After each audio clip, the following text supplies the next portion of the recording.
بابا مگه میشه یه هواپیما به اون بزرگی یهو ناپدید بشه؟ سلام، من علی ریحانی هستم و خیلی خوش اومدیم به این ویدیوی کاملا عجیب و غریب مثل ویدیوهای قبلی.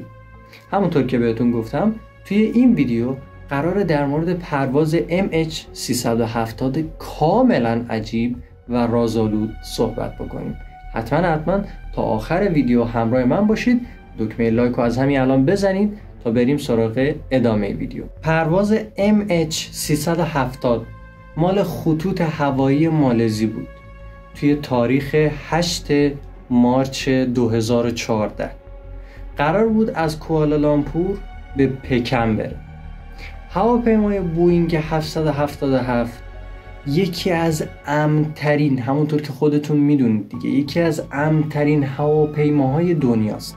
ساعت 12:41 بامداد از زمین بلند میشه.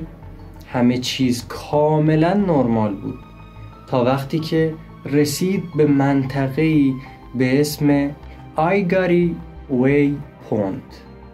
اینجاست که همه چیز شروع میشه.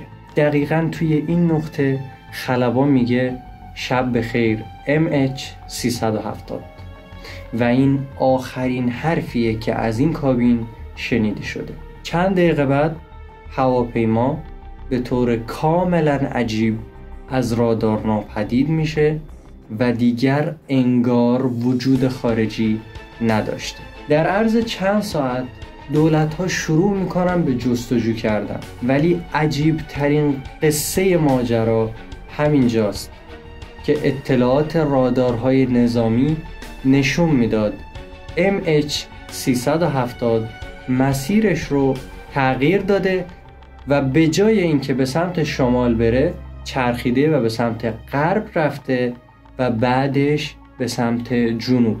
این هواپیما بعد از 7 ساعت ناپدید شدن به ماهواره اینمارست سیگنال میفرستاده، یعنی تا اون لحظه زنده بوده و علائم حیاتی برای برج مراقبت ارسال می شده. ولی اینکه چجوری یهو ناپدید شده هیچ کس واقعا نمیدونه یا اینکه نگفته. خلبان خودکشی کرده. کاپیتان ظاهری که کاپیتان این هواپیما بود دقیقاً همین مسیر رو توی خونش شبیه سازی کرده بوده و هر روز تمرین میکرده.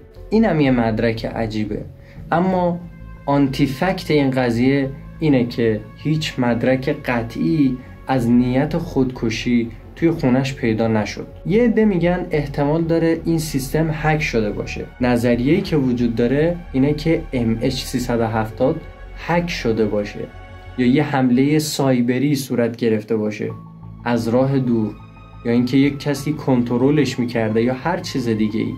و یا اینکه یه فرضیه‌ای وجود داره که میگن هواپیما رو ربودن و دزدیدن و توی یه پایگاه نظامی فرود آوردن، مثلا مثل منطقه دیگو گارسیا، ولی آمریکا این مورد رو کاملا رد کرده. و یا اینکه یه فرضیه دیگه‌ای که وجود داره شلیک اشتباهی صورت گرفته. یه سناریویی هستش که میگن به صورت کاملا اشتباه و یا اینکه عمدی این هواپیما رو با موشک زدن.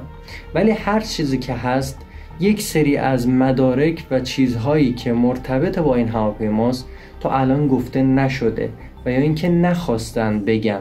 اما از سال 2015 به بعد قطعاتی از این هواپیمای MH370 توی جزایر اقیانوس هند پیدا شد. ولی جالبه که بدنه اصلی، جعبه سیاه یا حتی بقایای انسانی هرگز پیدا نشدن. این یعنی چی؟ یعنی اینکه یه قسمت از ماجرا همونطور که بهتون گفتم هنوز که هنوزه مخفی مونده. تصورشو بکن، خانواده این 239 نفری که توی هواپیما بودند بعد از سالهای سال، حتی شاید تا به امروز، منتظر این افرادند و یا اینکه منتظر یک جواب قطعی اند که ببینن چه اتفاقی واسه عزیزانشون افتاده. یه مادر یا یه پدر یا یه بچه فقط میخوان بدونن که چه اتفاقی توی اون پرواز لعنتی افتاده. پرواز MH370 فقط یک پرواز گم شده ساده نیست، یه رازه که تا امروز هنوز حل نشده. و شاید هم تا سالیان سال هیچ کس حقیقت واقعی رو نفهمه. من تمامی فرضیه‌هایی که مطرح شده رو از جاهای مختلف جمع کردم و توی این ویدیو به شما گفتم. ولی نظر تو هم مهمه. دوست دارم توی کامنت ها برام بنویسی که چه اتفاقی افتاده. آیا واقعا یه خودکشی دست جمعی بوده، یا اینکه یک ربایش یا همون دزدی هواپیمایی بوده، یا حتی چیزی که توی ذهنت میچرخه و احتمال داره توی این ویدیو من نگفته باشم. حتما نظرتو توی کامنت ها برام بنویس. اگر ویدیو رو دوست داشتی حتما لایک کن و کانال رو سابسکرایب کن تا از ویدیوهای بعدی جا نمونی، چون کلی ویدیوهای آن سال رو دیگه داریم که باید اونا رو توی این کانال مطرح بکنیم. چیزهای کاملا عجیب، ترسناک و مرموزانه و رازآلود که من توصیه میکنم حتما این کانال رو دنبال کنید تا بتونیم بقیه ویدیوها رو با همدیگه بسازیم. تا ویدیو بعدی، خداحافظ.